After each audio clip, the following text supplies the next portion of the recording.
Hi everybody, this is Saravanan. Welcome back to my channel Speak English with Saravanan. First of all, I'd like to offer my heartfelt thanks to all the subscribers because you all have trusted me and you all keep watching my videos and thank you so much for that.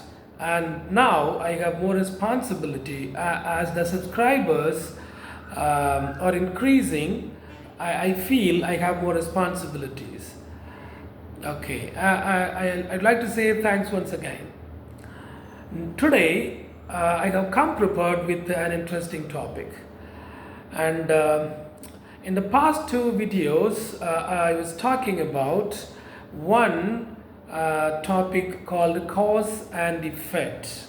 So the link between two sentences will be cause and effect, and how to bridge those two sentences using some words like phrases like owing to, by dint of, because of, and then as, since, because, and so, and therefore. Likewise, today I would like to talk about a category, a topic called contrast.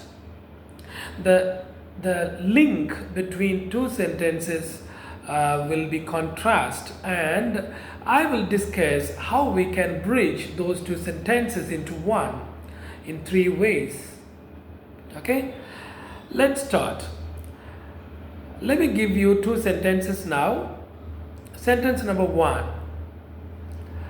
he worked hard. Sentence number two: he failed.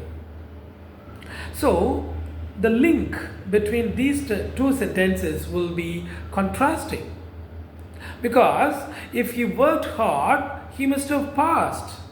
That is the cause and effect. What is the cause? Hard work. What is the effect? Success in the exam. But it's not happening so in this category. What has happened? Someone has worked hard, but that fellow has failed in the exam. So this is contrasting. How can we bridge these two sentences into one?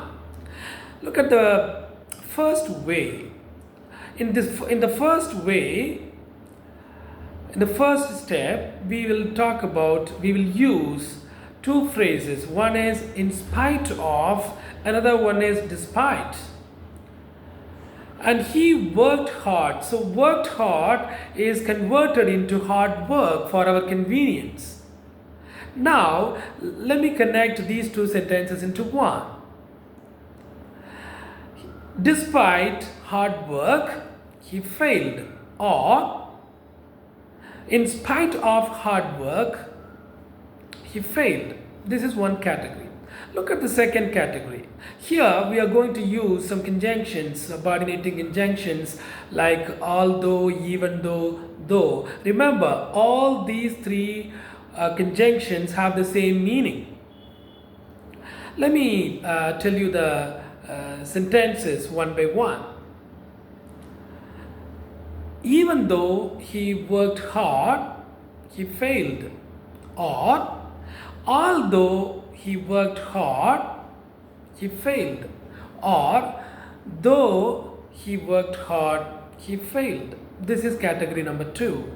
In the third category, we are going to use a coordinating conjunction, that is but. He worked hard, but he failed. Okay? All right. Now, let me give you one more example. See the link between these two sentences. It was raining heavily. They went out. The first sentence is it was raining heavily. The second sentence is they went out. Again, the connection between these two sentences is contrasting. So how are we going to connect them into one? Let's see. Here, Raining heavily in the first sentence is changed into heavy rain, again for our convenience. And it's quite possible. There's nothing wrong with that. Despite heavy rain, they went out. In spite of heavy rain, they went out. This is the first category. Although it was raining heavily, they went out. Second category. Third category, we are not going to use but we are going to use yet. I'll tell you the reason why. It was raining heavily, yet they went out. In the first example, I was using but in the third category. In the second example, I'm using yet for the third category. What is the difference between but and yet? There is a big relationship between the two. In the first category, it is he worked hard, but he failed. It was not his responsibility. You know why? He was not responsible for his failure. He worked really hard. Something else happened. He didn't really know what it was. So, it was not in his hands. So, we used but. Look at the second category. It was raining heavily, yet they went out. And remember, they knew the fact that it was a heavy rain. They were fully aware of the heavy rain, yet they went out. So in this situation, we are using yet. And we will talk about the relationship or the difference between but and yet in the next video in detail. Until then, bye from Saravanan. Thanks for watching.